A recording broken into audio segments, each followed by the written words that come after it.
20절로 24절입니다. 부와 재물에 관련된 금원과 악과 선을 도모하는 자의 대조를 보여줍니다. 20절은 부와 가난이 다른 사람과의 관계에 어떤 영향을 미치는지 말합니다.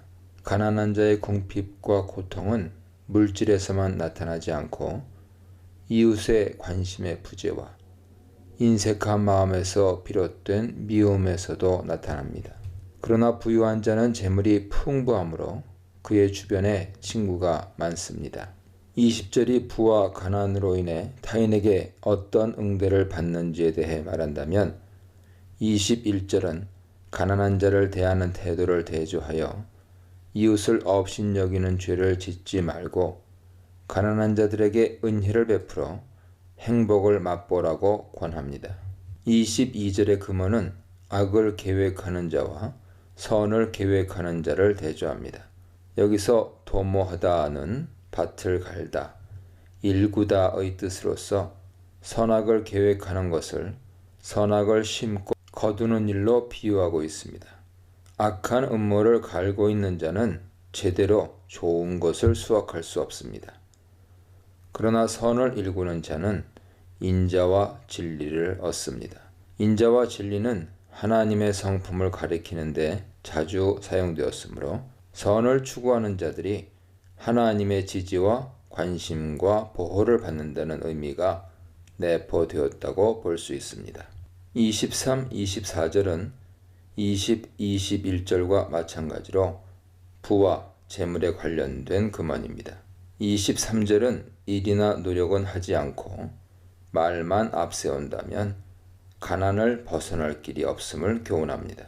24절은 앞서 18절이나 4장 9절, 8장 21절과도 연결되죠. 앞에서는 지혜와 지식이 사람의 면류관이라고 언급했는데 14장 24절에서는 지혜자의 재물이 사람의 면류관이라고 말합니다. 이 금언은 재물 자체보다 재물을 소유한 자와 재물 관리에 초점이 있습니다. 지혜자에게 재물이 있다는 말은 그가 정직하게 재물을 모았거나 분별력이 있어 가진 재물을 자신과 남을 위해 적절히 쓸 줄 안다는 것을 뜻합니다. 어떤 의미든 여기서는 지혜자가 소유하거나 사용하는 재물은 그 사람의 됨됨이, 분별력, 긍휼을 보여주는 영화로운 면류관과 같음을 시사합니다. 그러나 미련한 자는 소유를 모으거나 사용하는 데 있어서도 자기의 미련함만을 보일 뿐입니다. 25절로 27절입니다. 정직과 여호와 경외에 대한 금언으로 구성되었습니다. 25절을 포함하여 진실한 증인에 대한 권유와 거짓 증인에 대한 경고는 잠언에 종종 나옵니다. 이는 법정에서나 일상에서의 거짓말이 중죄임을 확실히 밝히고 정직한 말을 하며 하나님을 경외하도록 권유합니다. 26, 27절은 여호와를 경외하는 자의 유익과 이에 따르는 영향력을 설명합니다. 26절은 사람이 하나님을 경외할 때 하나님이 그의 흔들리지 않는 신뢰가 되어 주실 뿐 아니라 그의 자녀에게도 피난처가 되어 주신다는 점을 밝혀 여호와 경외의 영향력을 교훈합니다. 27절은 여호와 경외를 생명의 샘으로 비유하며 여호와 경외가 기쁨과 활력과 생기와 치료의 근원임을 드러냅니다. 그뿐 아니라 여호와 경외를 통하여 하나님이 내가 어떤 삶을 살기를 원하시는지를 알게 되므로 매사에 정의와 사랑을 실천하게 되어 사회적, 윤리적, 신앙적으로 패망과 죽음으로 인도하는 덫에 빠지지 않도록 해준다고 설명합니다. 13장 14절에서는 지혜 있는 자의 교훈을 생명의 샘으로 표현했는데 이 구절과 연결해서 볼 때 지혜자의 교훈이 여호와 경외를 기반으로 이루어졌음을 확실히 말해줍니다. 28절로 35절입니다. 첫 부분인 28절과 마지막 부분인 34, 35절에 왕과 백성에 대한 내용이 언급되어 한 단락을 형성하고 그 중간에는 여호와 경외와 지혜자, 어리석음과 지혜 등에 대한 교훈을 제시합니다.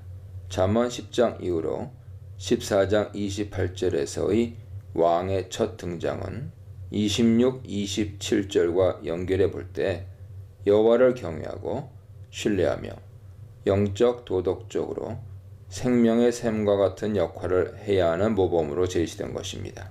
왕의 자격과 역할에 대해 신명기 17장 14절 이하에서 구체적으로 소개되었듯이 하나님이 왕에게 기대하시는 것은 영적 지도자로서 하나님이 맡기신 백성을 정의와 공평으로 다스리는 것입니다. 이를 위해 왕은 하나님의 말씀을 늘 듣고 배워 하나님과 지속적으로 친밀한 관계를 유지하고 그의 말씀에 순종해야 합니다.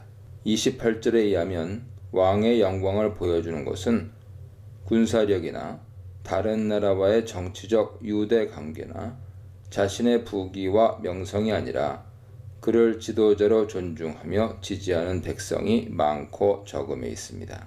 29절은 감정 표출에 대한 경고로서 첫째, 분노를 늦추라고 권고합니다. 하나님은 스스로를 자비롭고 은혜롭고 노하기를 더디하는 자로 소개하셨습니다.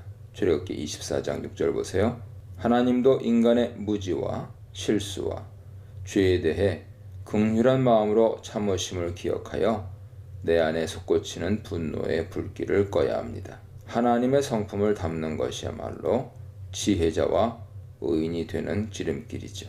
둘째, 성급한 마음을 삼가라고 권고합니다. 감정과 순간의 판단이 이성을 앞지르게 두는 것은 올바른 판단력과 통찰력을 흐리게 하는 어리석은 일이며 이로 인해 일을 그르치는 경우가 허다합니다. 인내심과 이해심을 갖고 이성적으로 상황을 분별하여 하나님의 말씀에 합당한 언행을 실천하는 훈련이 요구되는 것이죠. 29절에 이어 30절도 내면에 대한 근본으로서 마음에 평화가 있으면 영육 간의 생명력이 지속되지만 시기와 질투가 있다면 뼈가 썩듯 몸과 마음에 고통과 죽음이 있다름을 설명합니다. 4장 23절, 5장 2절, 6절에서 언급했듯 마음을 지키는 것이 생명의 근원이며 생명의 길입니다. 31절은 21절과 연결됩니다. 21절에서는 가난한 자를 불쌍히 여기는 것이 행복이라고 말했고 이제 31절에서는 그와 같은 행위가 근본적으로 여호와를 존경하는 데서 나온다고 설명합니다. 그 이유는 첫째, 다른 이의 필요를 살피고 긍휼히 여기며 존중하는 마음은 하나님이 타인이나 나를 동등하게 흙에서 창조하셨으며 관심 있게 돌보고 계심을 깨닫고 인정할 때 생기기 때문입니다. 둘째, 가난한 자를 돌보는 일이 선택이 아니라 백성의 의무임을 제대로 알고 있음을 나타내기 때문입니다. 32절은 의인이 죽음의 순간에도 피난처를 얻을 수 있는 것, 소망이 있느니라로 번역됐죠. 피난처를 얻을 수 있는 것은 그가 하나님을 피난처로 삼고 있기 때문이라고 말합니다. 33절은 지혜와 우매의 장소에 대해 언급하는데 앞서 13장 16절에서도 슬기로운 자를 여호와 경외의 지식을 바탕으로 신중하게 행동하는 자로 소개하면서 자신의 어리석은 판단력을 바탕으로 부주의하게 어리석음을 펼치는 미련한 자와 대조했던 것과 마찬가지입니다. 34, 35절은 다시금 28절에 왕과 백성의 주제로 돌아갑니다. 정의가 실행될 때 도시와 나라가 번영하지만 지도자나 백성의 죄는 나라를 망칩니다. 왕은 슬기로운 신하와 욕을 끼치는 신하를 분별하여 나라를 견고히 세워야 합니다. 이처럼 한 나라의 견고함은 하나님이 가르쳐 주신 정의를 구현하는지 여부에 달려 있습니다. 지혜와 재물, 지혜와 여호와 경외, 지혜와 왕에 대해 묵상해 보시기 바랍니다.